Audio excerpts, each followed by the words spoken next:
Mga anak, ito na yata ang pinakamahirap na project na ginawa ko bago ako graduate ng high school. Hindi ko alam ang sasabihin eh. Hindi ko nga alam kung magkakaanak ako. At kung magkakaanak man ako, hindi ko alam kung magiging mabuting ama ako. Hindi ko man kayo nakikita ngayon, alam kong kayo ang pinakamagandang regalo ng Diyos sa amin ng mom nyo. May ilan lang akong gustong sabihin sa inyo. Una sa lahat, at huwag niyong kalilimutan na mahal namin kayo ng mom nyo. At kung wala man ako, gusto kong alagaan nyo at mahalin nyo ang mom nyo.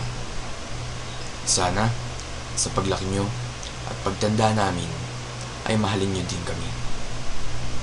Sunod, magtiwala lang kayo sa Diyos. Planado na niya ang buhay nyo at ang mga mangyayari sa inyo. Kaya tiwala lang. Huwag kayong mawawala nun ha. And always pray.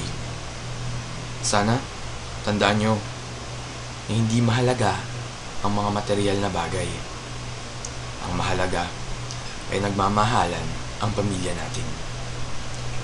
Ang hiling ko sa inyo, sana maging masaya kayo sa buhay nyo, sa mga pipiliin nyong landas, sa mga choice nyo. Pero pag-isipan nyo muna ang mga choice nyo. Pero kung mali naman ang choice nyo, okay lang yan. Dahil sa mali yung choice, matututo kayo. Sana maging maunawain kayo sa buhay. Dahil hindi madali ang buhay.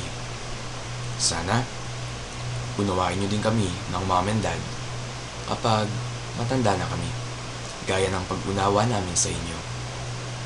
Sana at dapat maging disiplinado kayo, sumusunod sa magulang, sa batas, at sa kung ano ang tama.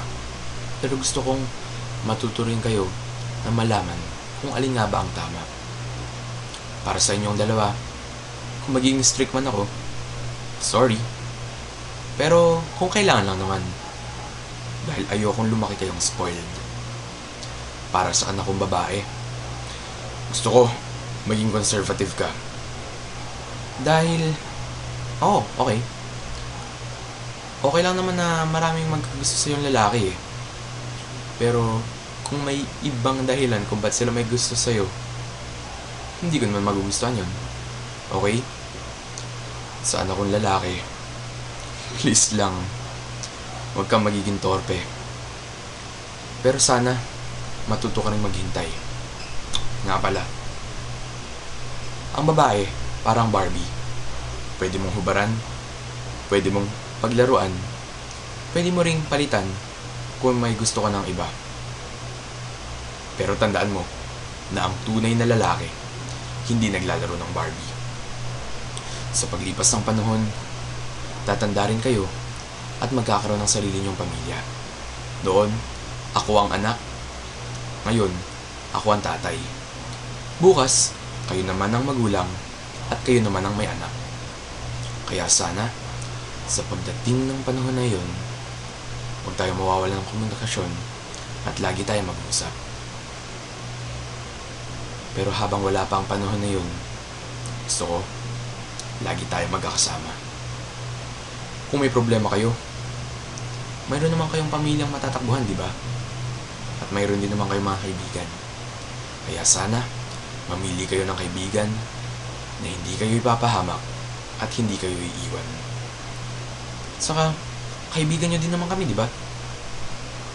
And last, maging matulungin, matapat, at mapagkawang gawa kayo sa iba.